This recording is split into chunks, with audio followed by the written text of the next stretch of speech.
When we bought our RV, we went into it with the expectation that we would lose about $10,000 the day we handed over the check. That's just the nature of buying a depreciating asset.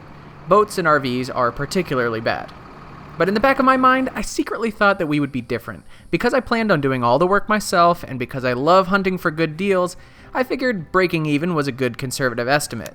My hope was that we could keep the repairs under $5,000, but I expected they might go as high as $10,000.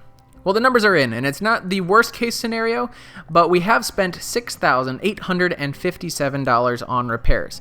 Now, that does include everything, down to the penny, and to be honest, it includes so many semi-related things that I could probably round that down to $5,500 or $6,000. So that's good, but I guess what I don't think we were quite prepared for is how things were going to continue to keep breaking regularly, regardless of how well we've prepared. As it stands right now, we have $41,000 into an RV that I think is worth about $45,000. So we're doing okay, but I realize now that our investment in this lifestyle is just now beginning. To be clear, I'm not complaining. We can handle it. I just thought it might be useful to others if we break down exactly what we've fixed on our RV so far and how much it has cost us. I did a comprehensive fluids and filter change on the RV and generator, which cost $1,100. We made a video about it. After that, I noticed that the hot water had stopped working. A few days of learning about our AquaHot system and diagnosing it showed that our ignition coil went bad. $500 for the part from AquaHot, but I found one from the manufacturer for $250. Then the roof AC stopped working. I had a pretty good idea why. Most of the time it's the hard start capacitors that go bad. $30 and that was fixed. The stereo system wasn't broken in our RV, but it wasn't working great, so I replaced the head unit and all the speakers for about $300. The front turn signal was missing when we bought the RV, and we mentioned this before, but some sleuthing revealed that it was a $30 Ford Bronco signal to replace that. Then I made those doors for the front TV cabinet that match the rest of the RV. These I'm extremely proud of, they're high quality, and they're a perfect match to the originals, and they only cost me $30, but I don't even want to know how much they would have cost in a custom shop. Then our refrigerator stopped working on the propane setting.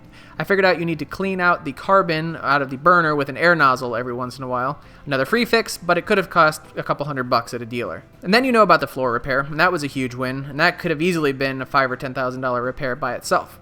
The result wasn't perfect, but it worked for us. Finally, a significant chunk of our budget went to suspension upgrades.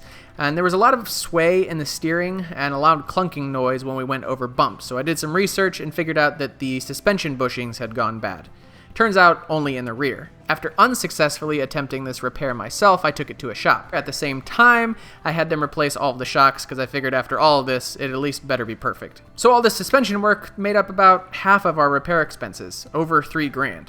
But it was really important to take care of because we're going to be towing such a large trailer, and sway is not exactly something that you want when you're towing a trailer. So that brings us to now, and really the reason why I'm making this video. Just as I thought we were getting all caught up on repairs, I went to the RV last week and noticed Lauren's bedside table was swelling a bit, and there were some dirty streaks of water running down one side of the RV compartments. I eventually figured out that the seam where the roof meets the walls of the RV, the sealant had kind of cracked and was leaking through that joint. I just hope it's able to dry out and not cause permanent damage, but only time will tell. Then there's still lots of little things left to do. The door trim needs repainted black. I replaced the entry grab handle. The soap dispenser on the outdoor faucet needs replaced. Oh, and my dash AC repair gave out, so that needs fixed again. When I set out with the repairs, my goal was to get this RV ready for an easy 100,000 miles. I didn't want anything breaking on the road with a 6-month-old baby on board. And I believe I've achieved that goal to an extent.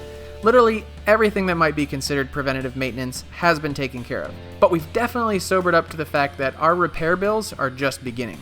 My hope is that only so many things can break on an RV and we'll eventually get somewhat caught up, but I know there will always be something. Hope this was helpful for some of you who might be considering this lifestyle or purchasing a 17-year-old RV. If not, maybe at least our misfortunes are entertaining for some of you. Thanks for watching. See you next week. Bye.